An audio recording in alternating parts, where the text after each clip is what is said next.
Hi, everybody. My name is Jerry Wise, and I'm a life and relationship coach. And this video is entitled 15 Assertive Rights as an Adult, Part 3. And these are the assertive rights 11 through 15. I hope you'll subscribe and like and comment on these videos and join and support this channel. I like to review assertiveness rights for adults. The reason I like to do that is because they were a big help to me in helping me understand what is normal, what's reasonable to expect, because I grew up believing different things about what was reasonable or what was normal. Now, I'd like to start out by making a disclaimer. I don't think it's helpful to use these rights in a naive or immature way.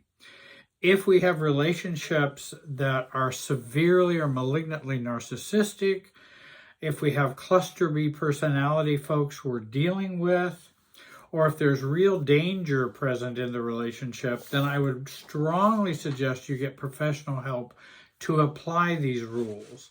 And actually, I say many times in my videos, get professional help to utilize the tools or techniques or information that I provide in my videos.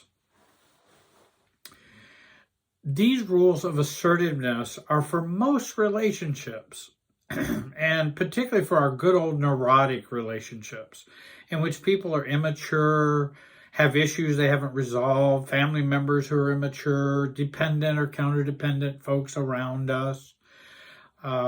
I'm very grateful to the book by Manuel Smith, When I Say No, I Feel Guilty. And I've made a hybrid list of his assertive rights and added some of my own. Many of us have grown up with the many non-assertive rights of codependency and the non-assertive rights of dysfunctional families. Some of those rights sound like this. You always must answer any question that an adult puts to you to be polite.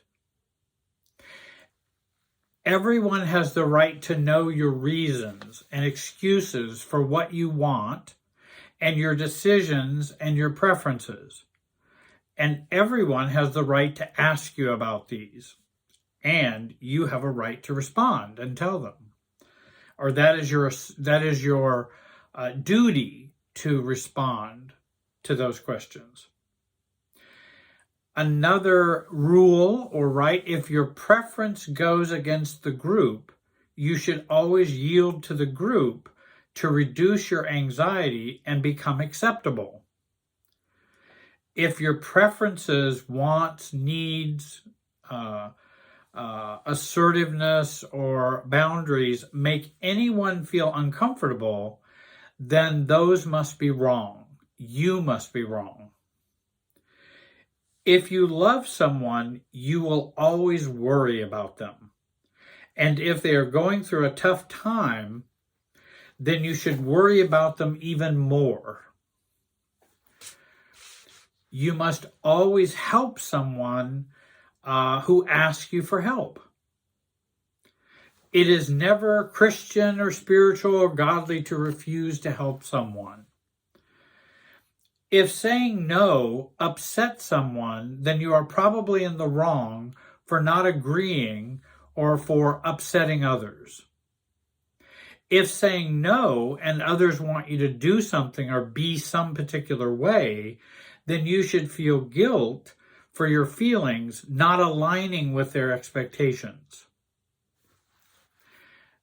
Being an outlier by saying no means I am defective or wrong or immoral, or that I should think less of myself, that I'm just being contrary and I'm just being a troublemaker. Those are some of the rules that many of us have grown up with as being normal. But they really aren't what is healthy, normal, mature, and self-differentiated. Let's talk about assertiveness right number 11. You have the right not to answer questions. Questions, as many of us know, are often used in a manipulative way and are not asked for our benefit or in mutual benefit of you and I.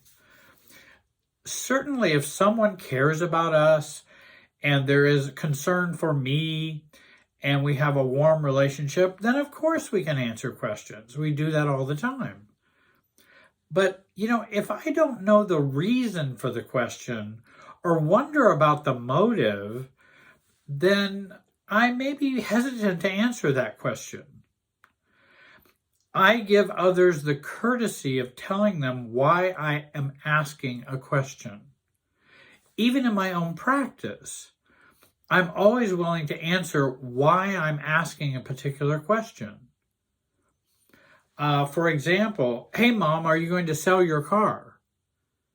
Well, that could have a lot of reasons why I'm asking that. And I would generally offer reasons before I ask those questions. Hey, I'm asking because I know it's a good used car. I'd love to buy it from you if you're ready to get rid of it. And then I've kind of explained the reason for the question. And many people are not very good at explaining the reason for their question. They just assume the other person can read their mind, the other person knows their motives. And then there are many people who don't want you to know their motives and don't want you to read their mind, but want you to answer the question. Telling reasons why help to avoid misunderstandings. And I ask people to do that with me. Tell me why before I answer. That seems reasonable enough. Because I'd really like to answer your question in the way that it is proposed, or the meaning of it being proposed, or the motive for it being proposed. And here's another misunderstanding that can happen. A husband asks his wife, when are you going to pack for a trip? And the response from her is, well, why are you always pressuring me about getting that done?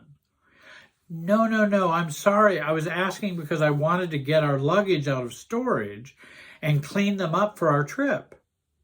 Had he said, hey, I want to go get those things out of storage, clean them up for our trip, when were you planning on packing? That helps in explaining the reason for the question and reduces misunderstanding. So when you ask a question, think about, can you give a reason why you're asking it? Here are questions that you could be asked. I've been asked, hey, Jerry, do you believe the earth is older than 10,000 years? Or the classic example, Jerry, do you love me?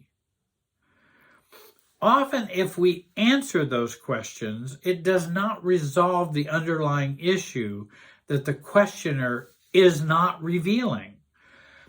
No one's telling me, why are you asking me if I love you or not?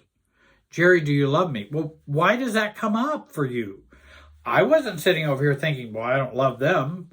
It wasn't even on my mind.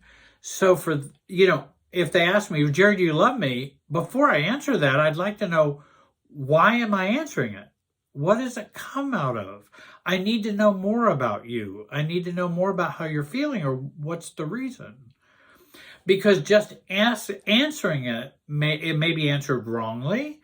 It may also add to the confusion if I don't know the why. And again, many times questioners don't want to reveal that. And often couples in their own relationship, do you love me, Bob? Do you love me, Mary? Why are you asking your husband that? I understand there could be reasons why you're having tension, friction, or why you may wonder that, but share why you're wondering that. And then you can ask the question. I ask the simple question, why do you ask? Because many times it is a test, or it sounds like a test in which I will pass or fail. Where did the question come from? And if I know it's not a test, then I have much less problem answering it. But if it is a test, then my hunch is answering the question will not resolve the test, or the reason for the test. And questions are often tests. I work to avoid these tests. I focus on the process versus the content. Why are you asking versus what you are asking in terms of these questions? And ask, what's going on here? I ask. I always want to go deeper, or I may wish to ignore the question. Because it sounds like if you answer the question, you may be in deeper hot water than what you were before. And I'd just soon not be in hot water. And if someone's feeling insecure, for example, do you love me, Jerry? Oh, you're feeling insecure.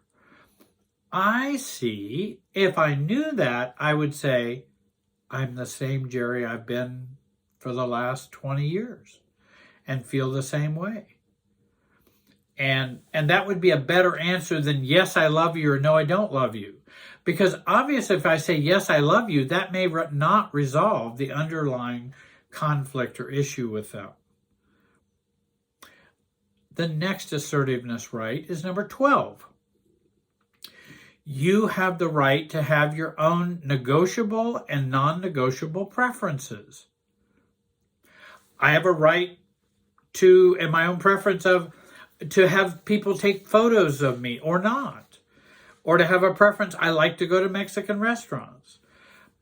Our preferences are a part of who we are.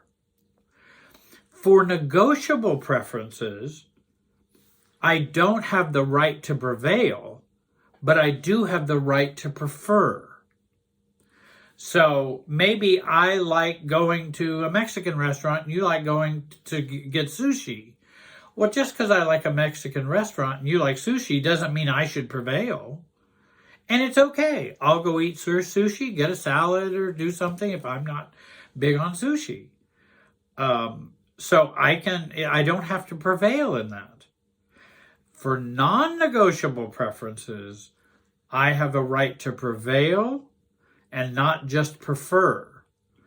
I have a right to prevail. I do not want you to use that language with me. I don't appreciate that. It is disrespectful. I need to prevail with that. And if prevailing means I need more distance or separation from you, I will do that. Because that's non-negotiable. I'm not going to accept that. That's a boundary. So we all have desires, wishes, opinions, and we all have our own self-understanding. And we know some preferences are non-negotiable. A book used for a study group or a Bible class may be a preference, but it's negotiable. If we use other books, that's okay. I think I'd like this one better. But if we use that one, then it's negotiable. That's fine. But I still have a preference. Let's say someone asks me not to talk to someone because they are no longer friends with them.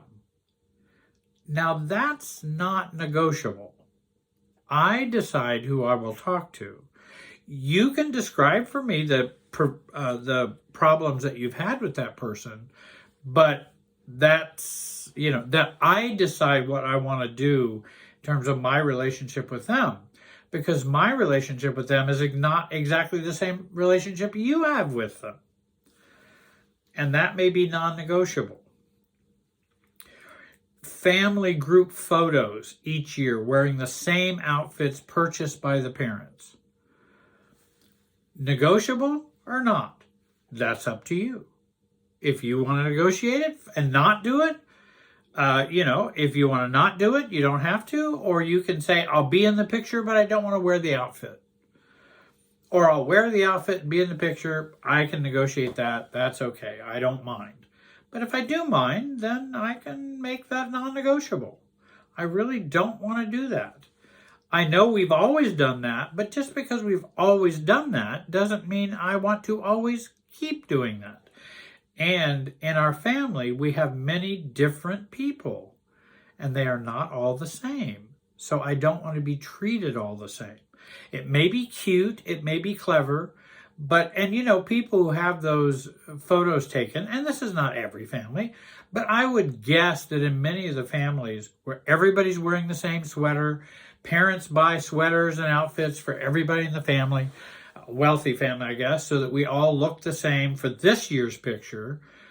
My hunch is they probably have some underlying anger, irritability, frustration, passive aggressiveness around that, because you're making everybody be the same for this photo.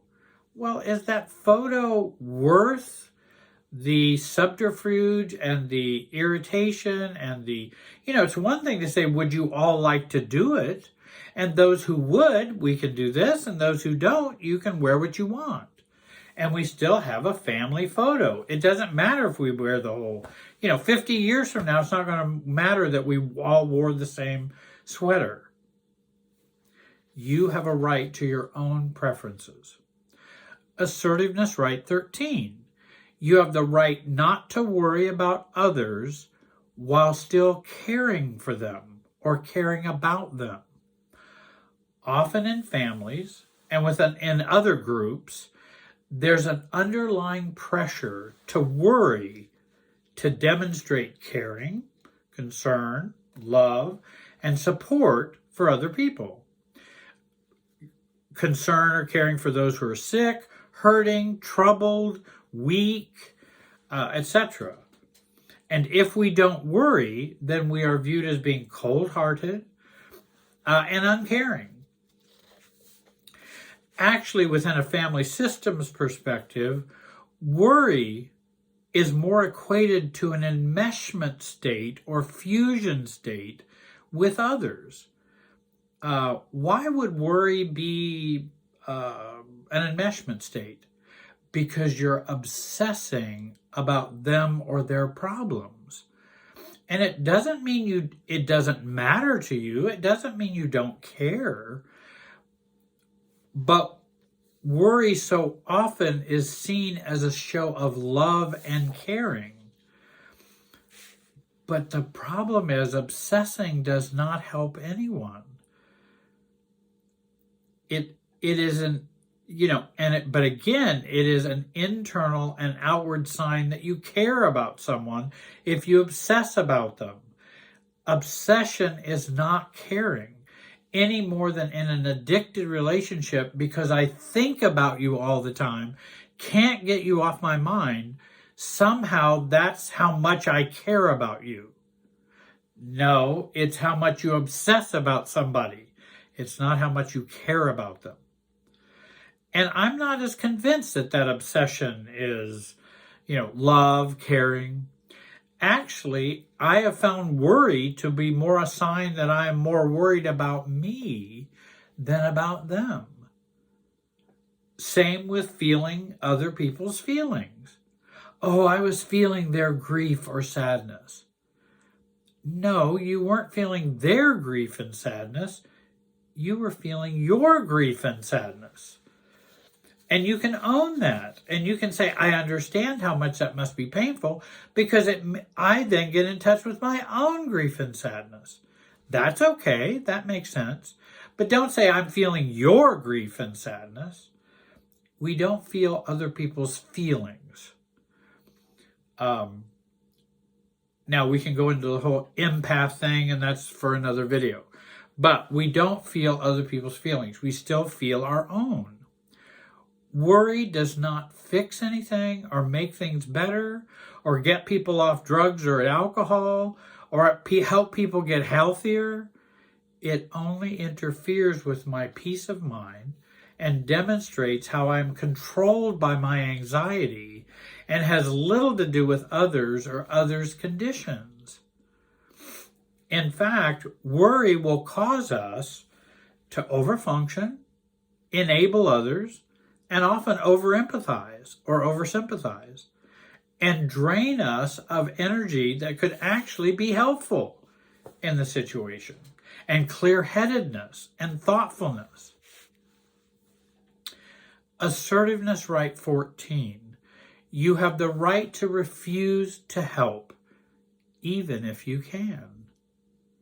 Just because you can help does not mean you must help. You have the right to help as you choose and to pick a way in which you wish to help. You have the right to assess your values, assess your principles, your energy, your financial priorities, your capacity for helping, using your preferences to decide whether you can help or not help. Otherwise, I would then be obligated to help everybody in the world. Well, I would end up sick and probably dead if I tried to help everybody in the world. And many people in the world need help, but that doesn't mean I can help everybody in the world. And in fact, there's one person I have to worry about and make sure he is helped in a mature way, and that's me. Not in a selfish way or a narcissistic way, but self-care and self-love, so I can function well, so when I do choose to help, I can help. For example, I find this common among middle-aged adults caring for their elderly parents. And let's say their parents have not been good parents, and they've been narcissistic or abusive or self-absorbed for years, and then they get older and less healthy. They use their neediness and their lack of health to often guilt and shame their children to care for them. Remember, you are not responsible for your parents' lifelong choices. Just because you could help doesn't mean you must help. Mom or dad, I would suggest we help you to get into an assisted living arrangement in which they can take you to the doctor, do your hair, have a podiatrist on staff, etc., etc. But honey, that's why I had you. And I've had parents actually say this to clients. That's exactly why I had you, so you would take care of me in old age. Don't you know you should honor your father or mother? And then they pull these cards out of the deck and try to, out of their hand, and play these cards when they have not been great parents, let's say. And I could say, oh, I am honoring you guys by getting you help and putting in a place where you can get your needs met. But I don't choose to do that, and I don't have to do that. I may not choose to be heroic and do everything possible so they would never have to leave their home, never have to lift a finger, or never be inconvenienced, or never have to deal with getting older. I'm afraid that's a part of life. Now, I'm not talking about loving parents who you're very close to, build a good relationship over the years, that you have mutual respect, they respect you, they care about you, you care about them. Then, of course, do whatever you wish to do to help them. You know, I also used to feel so guilty every time I passed a Salvation Army kettle and did not put money into it. Then I realized how much I do for others monetarily, time-wise, and give in so many ways. This is the way I choose to help. It does not mean I need to put money in the kettle every time. Now, I am for the Salvation Army and what they do, so I'm very supportive of that. But we don't have to feel guilty because we can decide how and when and in what ways we help. Assertiveness right number 15. I have the right to say no and feel guilt-free, and it does not reflect on me in a moral way. I would suggest everyone read Manuel Smith's book, When I Say No, I Feel Guilty. No is a preference. It is not a sign of weakness, moral defectiveness, selfishness, rudeness, a lack of understanding, being controlling, being belligerent, or being, oh, you're just being psychological, or you just heard that from your therapist, or no, I want to say no because I don't choose to do that. And so I need to say no. I hope you're able to find some help for your problem. I have many people who write to me, day after day, and they're wanting me to help them. Well, I can't help everyone. I wish I could, but I can't. And so I do share compassion, and I say, I hope that you will find help for yourself. Here are some ways to maybe take a look at how you could find that. But I am able to say no. And I want to be able to say no. I want to thank you for listening today. I hope you'll again subscribe, join, like, and comment. I want to thank you all for joining me today. Have a great day and be wise.